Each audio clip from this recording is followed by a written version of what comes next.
Bonsoir et bienvenue en ce mardi 30 mars 2021. Nous en sommes arrivés ce soir à la méditation numéro 375 et plus particulièrement à la méditation numéro 89 dans le livre de l'Apocalypse que nous méditons depuis le début de cette année. Avant de poursuivre dans nos méditations et dans cette semaine de Pâques, eh bien, prions. Ô Père, dans le nom de Jésus, bien-aimé Saint-Esprit, oh, tu nous couvres toujours et tu nous combles de joie. Tout simplement, la seule chose que tu nous demandes, c'est, comme tu le dis dans Matthieu, chapitre 7, chapitre 6, versets 33 et 34, cherchez premièrement le royaume et la justice de Dieu, et tout le reste vous sera donné par-dessus. Oh, tu nous dis de ne pas nous inquiéter du lendemain, car le lendemain aura soin de lui-même, et qu'à chaque jour suffit sa peine. Alors, écoutons, mettons en pratique ta parole, et nous verrons, oh, sans tarder, combien tu nous combles de joie, parce que tu es un bon Père. Oui, et dans le nom de Jésus, ton Fils unique que tu nous as donné pour nous sauver, pour sauver quiconque vient à lui pour devenir enfant du royaume de Dieu. Alors, merci Père, merci Seigneur, merci bien-aimé Saint-Esprit, car tu nous combles de joie jour après jour. Amen. Alors, nous en sommes toujours à ce 4e message, qui est quand même le plus long, aux églises, que notre Seigneur a donné à l'église de Thyatire, mais aussi donc à chacun d'entre nous, et qui représente aussi, eh bien, la période de l'église au travers du temps, au travers de cette vie sur cette terre, l'église de la papauté de l'an 500 à aujourd'hui. Mais c'est également chacun d'entre nous, bien entendu. Mais avant, comme on le fait depuis 2 jours, eh bien, nous sommes mardi, et que s'est-il passé en ce 3e jour de la semaine de Pâques, il y a un peu plus de 2000 ans, lorsque notre Seigneur a entamé ce 3e jour lui-même, sachant, comme on a pu déjà le voir, ce qui allait endurer, sachant ce qu'il devait faire, parce que tout ce qu'il a enduré, était prévu, était même écrit. Et ce 3e jour, donc, après être rentré sur un anon et traverser le pont, donc qui allait du jardin des Oliviers, le mont des Oliviers qui était en face, et pour rentrer dans Jérusalem, à cette époque, il y avait un pont qui passait au-dessus de la vallée du Cédron. Et comment dirais-je, et il est rentré, même si on l'a adoré, on l'a crié Hosanna, c'est-à-dire sauve maintenant, sauve de grâce, et qu'il ait pleuré sur Jérusalem parce qu'il savait qu'il ne le reconnaîtrait pas, comme le Seigneur, comme le roi des rois. Et le 2e jour, on a pu voir quand il est revenu après avoir été le dimanche, le soir, parce qu'il était trop tard, il est dit dans la parole, il avait observé tout ce qui s'est passé dans le temple, et je pense que ça a dû bouillonner pendant toute la nuit parce qu'il ne pouvait le supporter, car rien d'impur ne peut demeurer dans le temple de Dieu, là où il avait sa présence, et c'est la même chose en chacun d'entre nous, et c'est ce que nous voyons. Depuis même, je dirais, outre le chapitre 2, et ce que nous voyons maintenant, actuellement dans les méditations, et ceci depuis le 1er janvier. Dans chaque méditation, on s'aperçoit qu'il n'y a rien d'impur qui ne peut cohabiter avec Dieu, en présence de notre Seigneur, et il n'arrête pas de nous dire finalement, de nous repentir, de nous rendre purs, de prendre le bon chemin, de venir à lui, de l'écouter, de mettre en pratique sa parole. C'est ce que nous voyons depuis le début. Il nous donne du temps pour le faire. Et ce temps, il voyait qu'il n'en avait plus beaucoup, en tout cas sur cette terre lorsqu'il est venu. Et le lundi, ce 2e jour, parce que n'oublions pas que le 1er jour, pour les Juifs, commence le dimanche, le 1er jour de la semaine. Donc le lundi, il a chassé les vendeurs du temple, mais également tous ceux qui passaient avec des choses qu'ils avaient achetées, ou en tout cas qu'ils transportaient. Non, il n'y a rien. parce que le temple est une maison de prière. C'est ce qu'il a dit. Et aujourd'hui, mardi, 3e jour, eh bien, il est revenu dans le temple.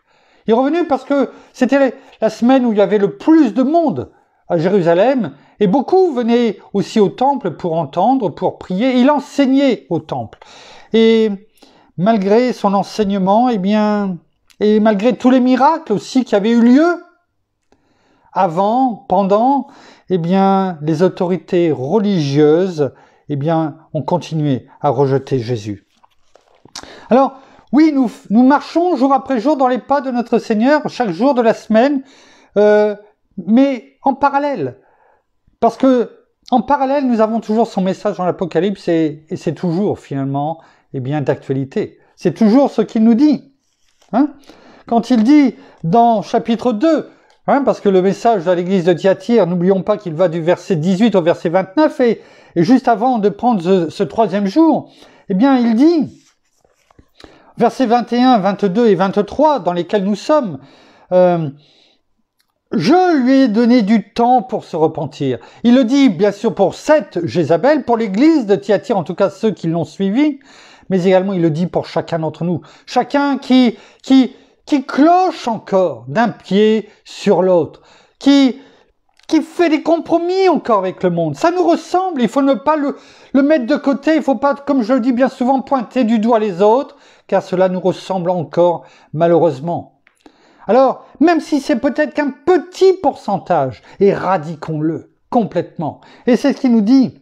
Je lui ai donné du temps pour se repentir, mais elle ne veut pas se repentir de son inconduite. Voici que je la jette sur un lit, ainsi que dans une grande tribulation. Et ceux qui commettent adultère avec elle, à moins qu'ils ne se repentent de ses œuvres. Rappelez-vous ce qu'on avait dit, alors qu'on aurait pu dire leurs œuvres. Je frapperai de mort ses enfants. Toutes les églises connaîtront que moi, je suis celui qui sonde les reins et les cœurs, et je vous rendrai à chacun selon ses œuvres. Alors, on le voit il met tout finalement dans sa parole pour nous avertir, pour nous prévenir, pour nous dire reviens finalement, reviens. Et tout sera effacé. Tout, finalement, ça nous rappelle le fils prodigue quand il revient. Et qu'est-ce que fait le père? Il lui demande mais qu'est-ce que tu as fait finalement tout ce temps, etc. Raconte-moi, viens me dire tout ce qui s'est passé. Non. Non. Le père, eh bien, il court. Il court vers le fils qui revient. Mon fils qui était mort est revenu à la vie. Et il le prend dans ses bras. Il l'embrasse. Et il dit, apportez-lui la robe. Allez tuer le veau. Il ne lui a pas demandé, qu'est-ce que tu as fait? D'où tu viens? Qu'est-ce que tu as fait de mal? Et c'est ce que notre Seigneur nous dit, parce qu'en lui et par lui, il a déjà tout payé. Il est en train de le faire dans cette semaine que nous voyons jour après jour. Et c'est un rappel pour chacun d'entre nous. Il l'a déjà fait. Il nous a pardonné. Notre Père nous a pardonné simplement si nous demeurons en Christ Jésus notre Seigneur. Car son sang nous a justifiés, nous a lavés, nous a purifiés, nous a justifiés, nous a sanctifiés. Et en venant à notre Seigneur, en nous abandonnant à lui, eh bien, nous sommes mis à part pour le servir. Alors, il est bon de se rappeler tout ça. Alors, on a dit ce 3e jour, Jésus enseigne. Oui, il enseigne et malgré tous les miracles, tant de miracles qu'il avait fait devant eux, eh bien, ils ont continué à ne pas croire en lui. C'est ce qui est écrit dans le chapitre 12, à partir du verset 37, c'est l'incrédulité des foules. Et c'est une cécité spirituelle.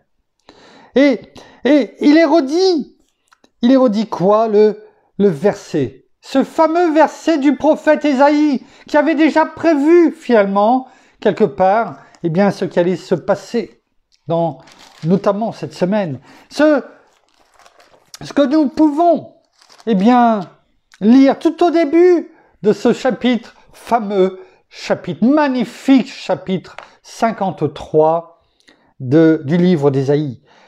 Ce premier verset, où il est écrit « Qui a cru à ce qui nous était annoncé 730 ans avant la venue de notre Seigneur, du moins avant ce jour environ, que nous sommes en train de voir ce troisième jour.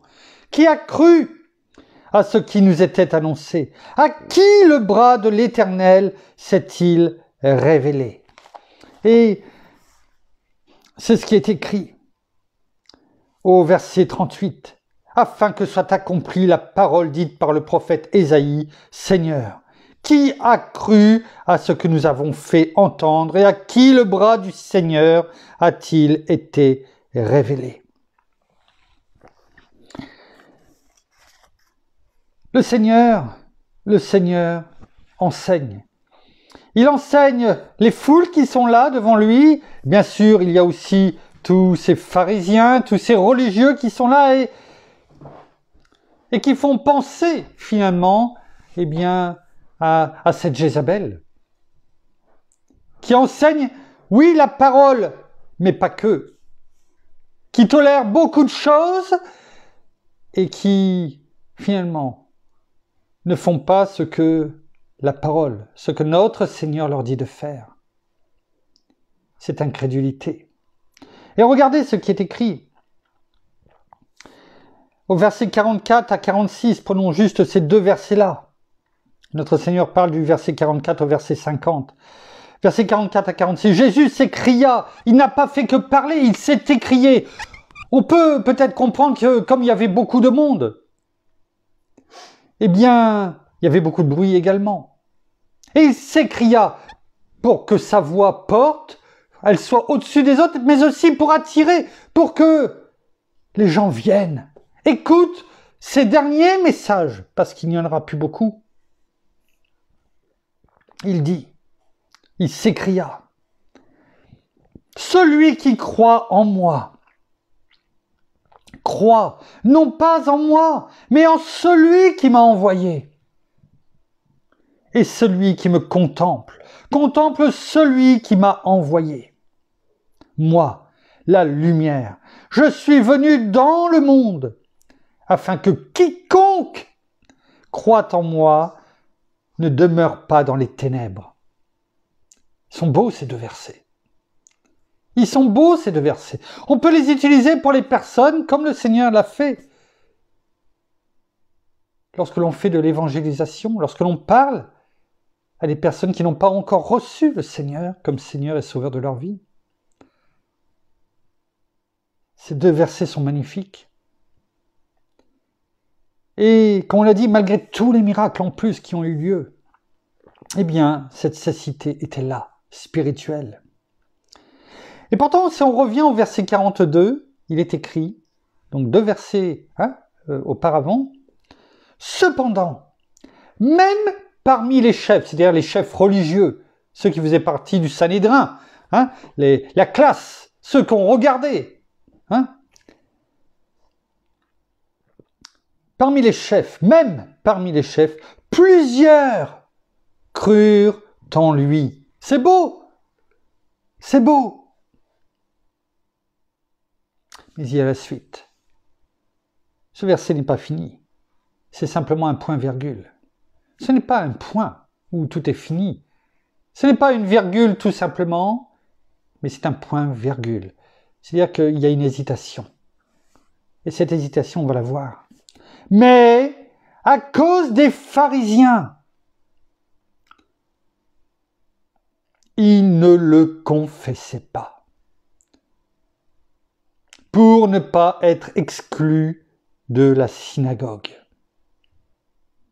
Car ils aimaient la gloire des hommes plus que la gloire de Dieu. Et c'est triste de lire cela. Cela nous fait rappeler ce qui est écrit dans Galates 1:10. La parole là nous dit, et maintenant, est-ce la faveur des hommes que je désire ou celle de Dieu? Si je cherchais à plaire, est-ce que je cherche à plaire aux hommes? Si je cherchais encore à plaire aux hommes, je ne serais pas serviteur de Christ.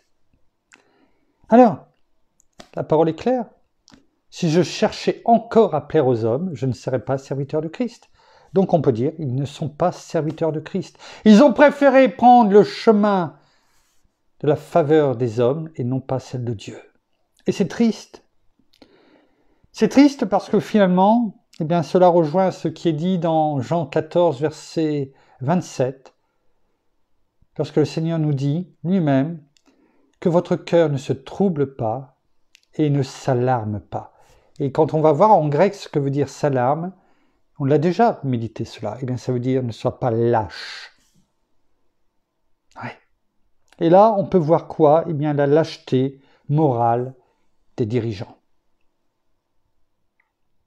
La lâcheté morale des dirigeants. Parce que ils voyaient leur position, peut-être leur richesse, eux des notables. Ils craignaient l'homme. Ils avaient peur d'être excommuniés. Ouais.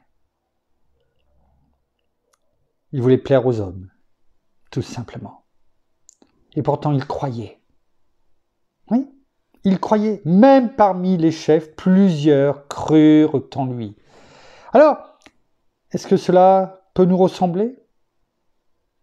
Chacun doit répondre pour lui-même.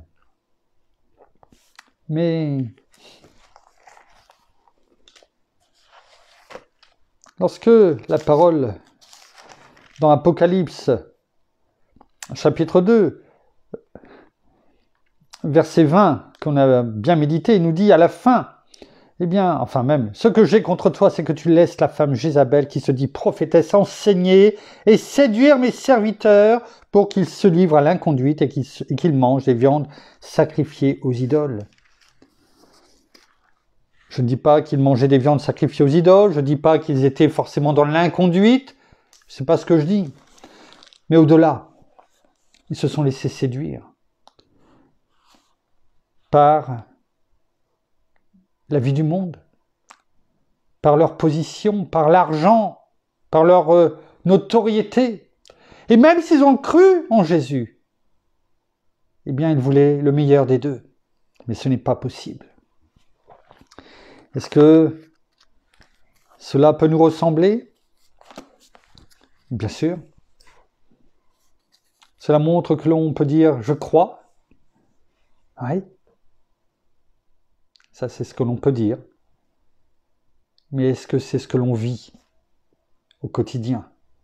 Est-ce que c'est notre vie que notre Seigneur peut voir, que notre Père, lui qui a toujours ses regards sur nous, et notre bien-aimé Saint-Esprit en nous, qui sonde jusqu'aux profondeurs du cœur de Dieu, est-ce qu'il peut, lui, dire, témoigner que notre foi, oui, est inébranlable?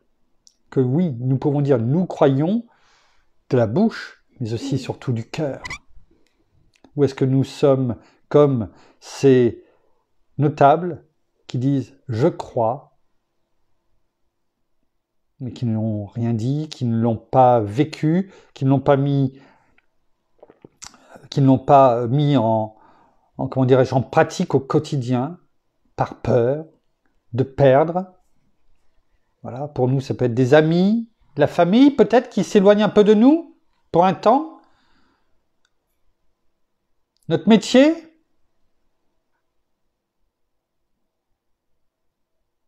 savez, la parole, je n'ai pas textuellement les mots, mais le Seigneur nous dit, celui qui n'est pas prêt, comment dirais-je, eh bien, à perdre son épouse, enfin son conjoint, hein, sa famille, ses enfants, etc., n'est pas digne de me suivre. Ça ne veut pas dire, bien sûr, qu'il faut partir, laisser son conjoint, ses enfants, sa famille, etc. Ce n'est pas du tout cela. C'est-à-dire qu'il faut que notre Seigneur soit au-dessus de tout, en premier. La tête. Oui. Et je témoigne, et je vous l'ai déjà dit, cela ne veut pas dire qu'on aime moins son épouse, pour moi. Nos enfants, nos petits-enfants, la famille. Moi, je les aime encore plus depuis ce moment. Jour après jour, toujours plus. Je ne sais pas quand est-ce que ça s'arrêtera. C'est ça. Mais est-ce qu'on est prêt à franchir le pas? Est-ce qu'on est prêt à dire, Seigneur, tout ce que tu m'as dit, tout ce que tu as enseigné. Oui, à ce moment-là, ce 3e jour, mais pas que. Et aussi, aujourd'hui, chaque jour de notre vie.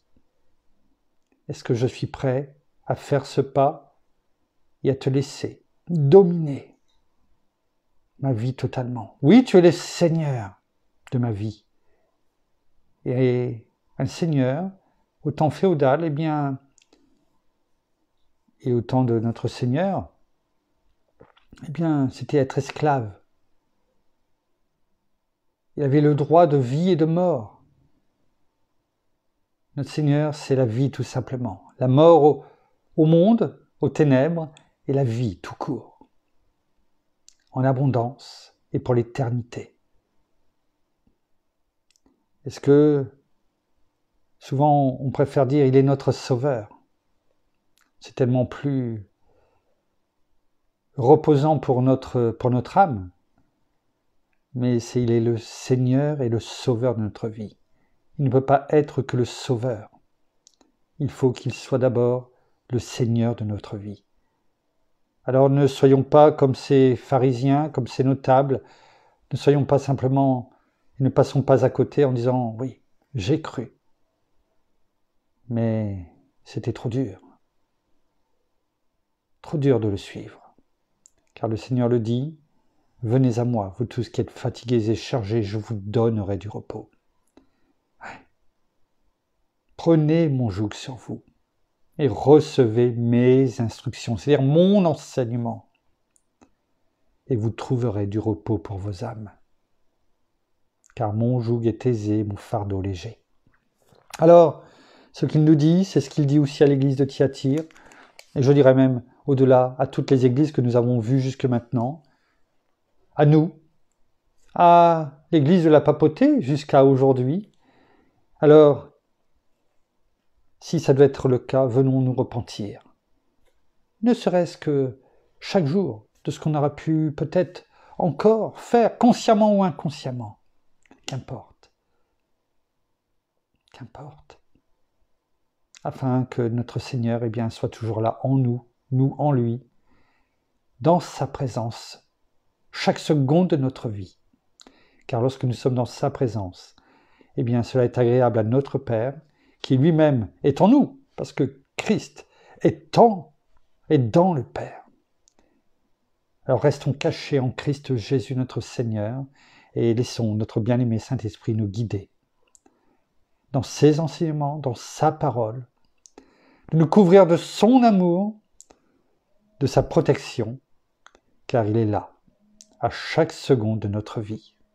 Merci Père, merci Seigneur, merci bien-aimé Saint-Esprit. Nous terminons par la prière. Merci. Merci. Mon épouse arrive.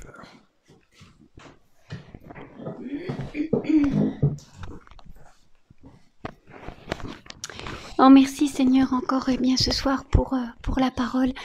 Merci encore pour tout ce que tu fais pour chacun d'entre nous, jour après jour, parce que c'est toi qui nous aiguilles sur ce chemin de la vérité. Merci parce que nous voulons garder cette intégrité, ce courage, cette persévérance, afin de pouvoir te suivre, ne pas baisser les bras au moindre obstacle, mais aller de l'avant, nous battre et surtout eh bien combattre l'ennemi, mais aussi tout ce qui est autour de nous, eh bien nous cherchons pas à plaire aux hommes. Ce n'est pas aux hommes que nous voulons plaire, mais c'est à toi. Pouvoir te regarder, pouvoir t'admirer et surtout pouvoir être là à tes côtés. Alors merci, merci Seigneur, eh bien pour ce que tu as fait encore, eh bien dans ces jours qu'il y a au jour d'aujourd'hui. Merci encore pour tous tes sacrifices. Merci encore d'avoir donné ta vie pour nous, non seulement nous, mais aussi toutes les personnes qui sont autour de nous et tous ceux qui ne te connaissent pas encore. Eh bien simplement confessons ton nom, Seigneur Jésus, et surtout montrons et crions-le à qui veut l'entendre que tu es le roi, que tu es notre sauveur, notre Seigneur, comme nous l'avons entendu. Et que vraiment c'est par toi que nous avons le pardon de nos péchés, mais aussi le salut et la vie éternelle.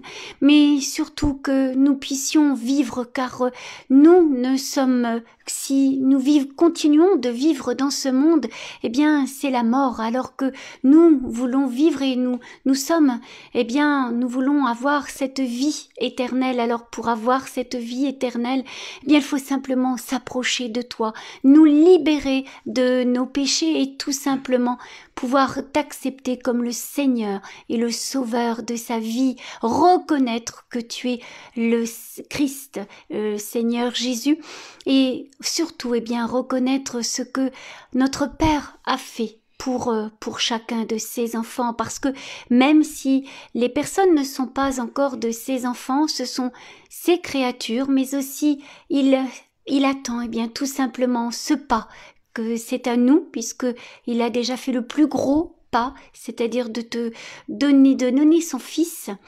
unique pour nous, et c'est à nous maintenant de franchir ce pas et vraiment de nous délester et de tout laisser et de faire ce virage complet et définitif afin de regarder à toi et de t'accepter dans notre cœur, mais aussi d'avoir ce chemin de droiture et de vérité et surtout d'intégrité. Alors nous voulons toujours garder nos regards sur toi, toi Seigneur Jésus, toi notre roi, dans le nom de Jésus. Oh ouais. Amen et Amen.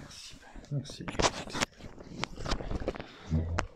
Voilà, ainsi s'achève la méditation de ce soir. Nous vous bénissons abondamment de toute bénédiction spirituelle dans les lieux célestes en Christ.